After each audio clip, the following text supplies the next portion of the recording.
nó nói chế bé mình cho phát cứ chán đâu chỉ như cố đi cố thôi nan nhà khỏi luôn nào sao ta nó mà cố cha đi nữa thằng kia chỉ cố lại tao bảo nó xưa xin đợi cho ăn mua cho ăn để toàn chuyên cho bé chỉ cho còn đông rồi cái thằng kia chỉ lại làm bảo nó xưa này chán đâu cố chỉ cho mỏng đào xưa tao mới nhiều cho lại Itu kata đâu phải cho bắt cửa là bực cú à chả cú cơ vậy à chọn nhịt lau lại à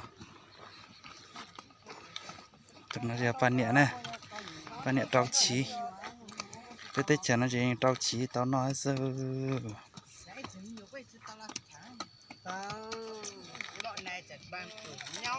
ba tuổi nhau tới mà chưa biết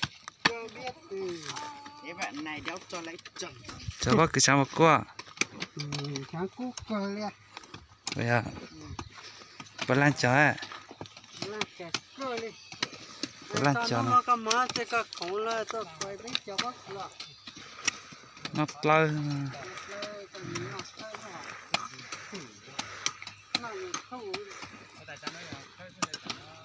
chẳng có cười nữa luôn mà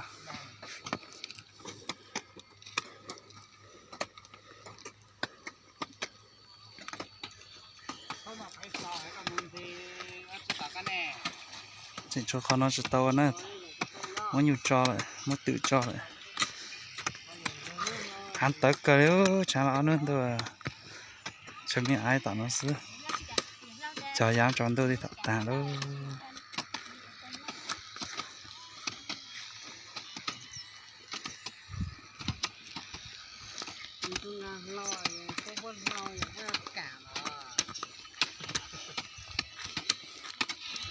你叫我哥啦？ăn vật ta.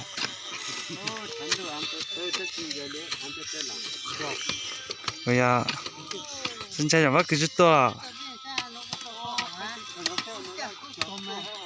Anh ta là. Anh nói mày tao này trong rồi. Bao rồi là bán. Chỉ mong trong cây à? Anh sẽ mình nào ít đồ máu để tay chụp máu à?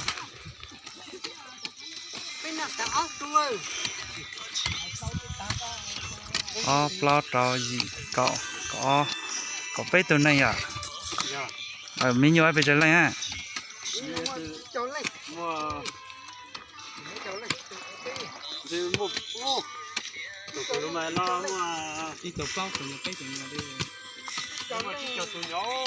Ý xong mẹ chẳng bây giờ nông bác cửa.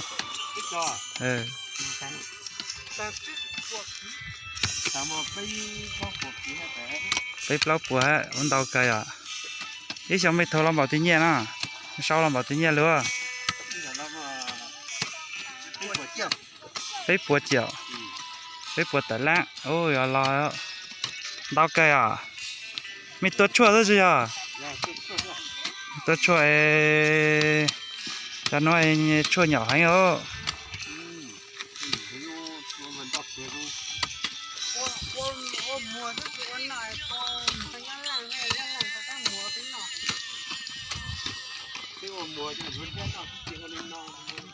Ít xong bên là ta về chờ đánh rau, lót đánh rau, ta mua lót cháo lan tận nhiên rau thôi à?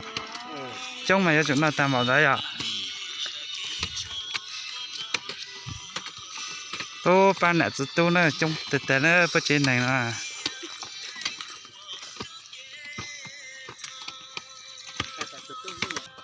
Tôi tin là lúc là tôi cứ nắng lúc chặt lá, tôi tin là tôi ai tôi nắng lúc chọn chua,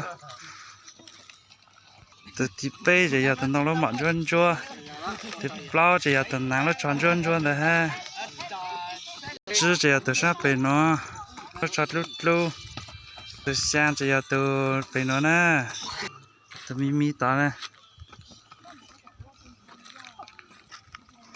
tôi mi tao nó giờ tôi dành rồi.